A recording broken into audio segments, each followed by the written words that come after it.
এই 1 গ্লাস জল, তার মধ্যে চুল চুল এটা চুল দিলাম, চুল চুল। এবার কি করছেন ডাক্তারবাবু, এগুলো আবার কি করছেন? এই 1 গ্লাস জলের মধ্যে চুল দিয়ে কি করতে চাইছেন? বেশ, আজকে বলবো এই চুলের গল্প।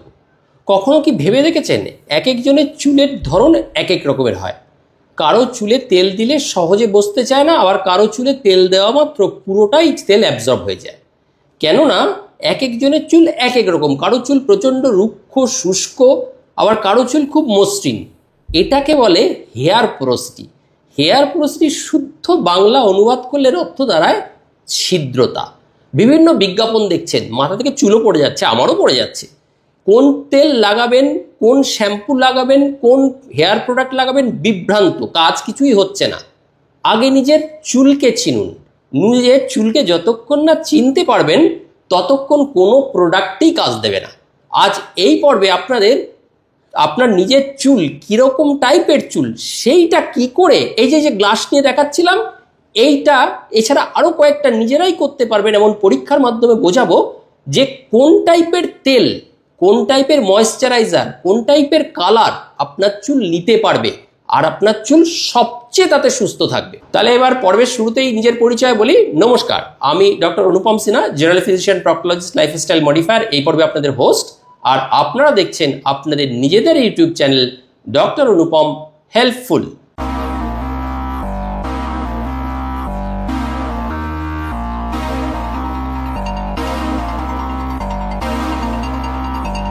এবার চলে আসি হেয়ার পোরোসিটি কি। এই তো দেখালেন একটা জল গ্লাসের মধ্যে চুল দিয়ে কি। হেয়ার পোরোসিটি হলো অনেকটা এই ছবির মতো, আপনার চুলের সেই ক্ষমতা যার দ্বারা আপনি বুঝতে পারবেন আপনার স্ক্যাল্প বা চুল কতটা কালার, কতটা ময়েশ্চারাইজার বা কোন টাইপের তেল, নারকেল তেল, জোজোবা তেল, শস্যর তেল, কোন উপাদান গ্রহণ করতে সক্ষম। আপনার চুলের কিউটিকল এই পাশের ছবির মতো কতটা এই উপাদান ব্যবহার করতে পারে, সেটাও কিন্তু এই হেয়ার পোরোসিটির ওপর নির্ভর করে। আর এই বিষয়ে জানা থাকলে আপনি নিজেই, আগেই যেমন বলেছিলাম, ঠিক প্রোডাক্টটা কিনতে পারবেন এবং ঘরে বসেও উপযুক্ত পরিমাণে নিজস্ব চুলের জন্য কি দরকার সেটার প্যাক বানাতে পারবেন। এই জন্য আপনার হেয়ার ট্রিটমেন্ট, প্রোটিন ট্রিটমেন্ট, পার্লারে যাওয়া এগুলোর কোনো দরকারই নেই। তাহলে এবার পোরোসিটিটা বুঝিয়ে বলি, নাহলে তো দাঁড়াবে না মাথার মধ্যে সবটা। হেয়ার পোরোসিটি হলো ওই যে আগেই বলেছি যে চুলের একটা কিউটিক্যালের ক্ষমতা। কয় ধরনের এটা? সাধারণত এটা 3 ধরনের হয়। এবার চলুন জেনে নিই বিস্তারিত। 1 নম্বর হচ্ছে লো পোরোসিটি। চুলের পোরোসিটি বা কিউটিক্যাল লেয়ার খুব টাইটলি বাউন্ড থাকে। এই পাশের ছবিটাকে দেখুন, এই যে খাঁজকাটাগুলো হচ্ছে কিউটিক্যাল, হেয়ার কিউটিক্যাল, যার ফলে চুলের সহজে ময়েশ্চারাইজার প্রবেশ করতে পারে না এই লো হেয়ার পোরোসিটির ক্ষেত্রে। আর একবার যদি ঢোকে চুলে সহজে বেরো করতে পারবেন না। 2 নম্বর হচ্ছে মিডিয়াম পোরোসিটি। মিডিয়াম পোরোসিটির চুলে ময়েশ্চার কিছুটা মোটামুটি সহজে ঢোকে, কিন্তু খুব তাড়াতাড়ি আবার বেরিয়েও যায় না। আর হাই পোরোসিটি কি? হাই পোরোসিটি চুলটা একটু ভালো করে বুঝুন। হাই পোরোসিটি চুলের কিউটিক্যাল, এই যে চুলের লেয়ারগুলো অনেক ছিদ্র থাকে এর মধ্যে। এই ছিদ্রের মধ্যে সহজে ময়েশ্চারাইজার ঢোকে এবং আবার তা চট করে বের হয়েও যায়। এই ধরনের চুল একটু ফ্রিজি হয়ে যায় খুব তাড়াতাড়ি। তাহলে পোরোসিটিটা বোঝা গেল কি ব্যাপারটা বলতে চাইছি পোরোসিটিটা। এইবার আপনার চুলের পোরোসিটি কোনটা, এটা না জানলে তো বলেছি এইটা জানতেই হবে। এটা না জানলে প্রোডাক্ট বা কোন তেল কি লাগাবেন বোঝা যাবে না। পোরোসিটি জানার খুব সহজ, ঘরে বসেই ট্রাইকোলজিস্ট বা স্কিন স্পেশালিস্টের কাছে যাওয়ার দরকার নেই, আপনি ঘরে বসেই বুঝতে পারবেন, নিজের পরীক্ষা করে বুঝতে পারবেন।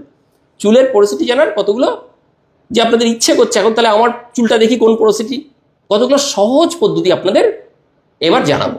1 নম্বর, ওই যে গ্লাসটা তুলেছিলাম, গ্লাসটা, এই যে গ্লাসটার মধ্যে চুল দিয়ে রেখেছি, চুলটা উপরে ভাসছে, এটাকে বলে float test. The float test. কয়েকটা চুল ছিঁড়ে নেবেন, নিয়ে ঘরের সাধারণ তাপমাত্রায় রাখা, একটা ঘরের নর্মাল টেম্পারেচার পাত্রের মধ্যে ওপরে ফেলে দেবেন। চুলটা যেন পরিষ্কার হয়, আগের দিন পারলে একটু শ্যাম্পুও করে নেবেন, কারণ চুলে ময়লা থাকলে এই টেস্টটা গোলমাল হয়ে যাবে। 2 থেকে 4 মিনিট এবার চুলটা ওই লেয়ারের ওপর কিছু নাড়াচাড়া করবেন না, ফেলে দিয়ে চুপচাপ দেখুন। যদি চুল একদম তলায় চলে যায় তাহলে জানবেন আপনার চুল হাই পোরোসিটি। এই পাশের ছবিটা দেখুন, এই পাশের ছবিটা দেখলেই ক্লিয়ার হবে। আর চুলটা যদি এই পাশের ছবির মতো আস্তে আস্তে জলের নিচে নামে তাহলে বুঝবেন আপনার চুল নর্মাল পোরোসিটি। আর চুল যদি জলের ওপরে বা মাঝখানে ভেসে থাকে তাহলে বুঝবেন আপনার চুল লো পোরোসিটি। 1 নম্বর টেস্ট খুব সহজ, নিজেই বের করতে পারবেন ঘরে বসে। এবার হচ্ছে 2 number test, the slip and slide test. Slip and slide. কিচ্ছু না, আপনার একটি চুল ধরুন, এরকম চুল ধরুন বুড়ো আঙ্গুল আর তর্জনীর মাঝে। এইবার এইরকমভাবে আঙুল দিয়ে ঘষতে থাকুন এই চুলের গোড়া থেকে নিচের দিক পর্যন্ত। যদি খুব তাড়াতাড়ি আপনার আঙুল নিচের দিকে নেমে আসে তাহলে বুঝবেন আপনার চুল হাই পোরোসিটির চুল। আচ্ছা, আর যদি খুব সহজে যদি খুব তাড়াতাড়ি নিচে নেমে না আসে তাহলে বুঝবেন হাই পোরোসিটির চুল। আর যদি মানে একটু রাফ টাইপের চুল, আর যদি খুব সহজে স্লিপ কেটে নেমে আসে তাহলে বুঝবেন লো পোরোসিটির চুল।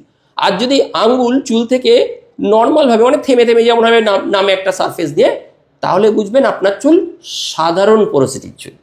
2 নম্বর টেস্ট হয়ে গেল। 3 নম্বর টেস্ট হচ্ছে স্প্রে বটল টেস্ট। এইরকম ছবির মতো একটি চুল নিন, তারপর জল স্প্রে করুন, যেমন সেলুনে দেখবেন চুল কাটার আগে জল স্প্রে করে। যদি চুলের ওপর জল বিন্দু বিন্দু হয়ে থাকে তাহলে আপনার লো পোরোসিটি চুল। আর যদি চুল জলটা চট করে শুষে নেয় তাহলে হাই পোরোসিটি চুল। কিন্তু যদি চুলে জল কিছুক্ষণ থাকলো তারপর জলটা শুষে নিল তাহলে আপনার চুল হচ্ছে নর্মাল পোরোসিটির চুল। তাহলে 3টে টেস্ট বললাম, এই 3টেই ভাইটাল, এই 3টে জানলেই কামাল করে দিয়েছেন আপনি। এছাড়াও কিছু পরীক্ষা আছে, সেগুলোও খুব সহজ, আপনি নিজেই করতে পারবেন, যার মাধ্যমে আপনি আপনার চুলের পোরোসিটির কথা বুঝতে পারবেন। এইবার সেই টেস্টগুলো একটু বলি। 4 নম্বর ফ্র্যাগ্রেন্স টেস্ট। ফ্র্যাগ্রেন্স টেস্টটা কি? কোনো একটি জায়গায় যান যেখানে খুব শক্তিশালী গন্ধ আছে, মানে ধরুন কোনো পারফিউম শপে গেলেন বা কোনো ফাস্ট ফুডের দোকানে গেলেন, দেখবেন ফাস্ট ফুডগুলো যখন ভাজে, রাস্তা ধারে স্ট্রিট ফুডগুলো ভাজছে, দেখবেন আপনার মোগলাই বানাচ্ছে, এগরোল বানাচ্ছে, দেখবেন ডিমের গন্ধ বেরোচ্ছে, খুব মনে হচ্ছে এক্ষুনি গিয়ে খাই। সেখানে কিছুক্ষণ থাকুন গিয়ে, তারপর বাড়ি ফিরেও বা রাস্তা দিয়ে যেতে যেতে যদি দেখেন আপনার চুল থেকে সেই গন্ধটা আসছে, সেই মোগলাই ভাজার, এগরোল ভাজার, তাহলে বুঝবেন আপনার চুল হাই পোরোসিটির চুল। মানে ওই গন্ধর, ওটা তো ড্রপলেট, তেলের কণা উঠতে থাকে, তেলের কণা জলের কণা উঠতে থাকে বাতাসে, ওইটা এসে আপনার চুলে বসেছে, তাই আপনার চুলে থেকে সেই গন্ধ পাচ্ছেন, তাহলে হাই পোরোসিটির চুল। আর যদি গন্ধ না থাকে লো পোরোসিটির চুল। আর যদি হালকা গন্ধ পান তাহলে নর্মাল পোরোসিটির চুল। 5 নম্বর প্রোডাক্ট টেস্ট। আপনার ব্যবহার করা প্রোডাক্ট যেগুলো ব্যবহার করছেন সেগুলোর মাধ্যমেও আপনি বুঝতে পারবেন যে আপনার চুলটা কোন পোরোসিটির চুল। কি করবেন? কোন একটা প্রোডাক্ট চুলে একটু লাগান, তেল হতে পারে, সেরাম হতে পারে, শ্যাম্পু হতে পারে। যদি দেখবেন চুল চট করে শুষে নিচ্ছে তাহলে সেটা হাই পোরোসিটির চুল। যদি দেখুন চুলে ব্যবহার করা তেল বা কন্ডিশনার অনেকক্ষণ ধরে স্কাল্পে আছে তাহলে বুঝবেন লো পোরোসিটির চুল। আর যদি দেখেন চুলে মাঝামাঝি অবস্থা, মাঝামাঝি কাজ করছে, তাহলে মানে খুব একটা চিটচিটও করছে না, আবার চুলের ওপরেও নেই, ভেতরে ঢুকেছে, এরকম ব্যাপার, তাহলে নর্মাল পোরোসিটির চুল। 6 নম্বর হেয়ার ড্রাইং টেস্ট। চুল ভিজিয়ে নিলেন, চুল শুকোনোর টেস্ট আর কি। চুল ভিজিয়ে নিলেন জলে, সাধারণভাবে ভিজিয়ে নিলেন, চুল শুকোতে দিন। এবার খুব বললাম তো প্রতিটা টেস্ট খুব সহজ, নিজেই পারবেন।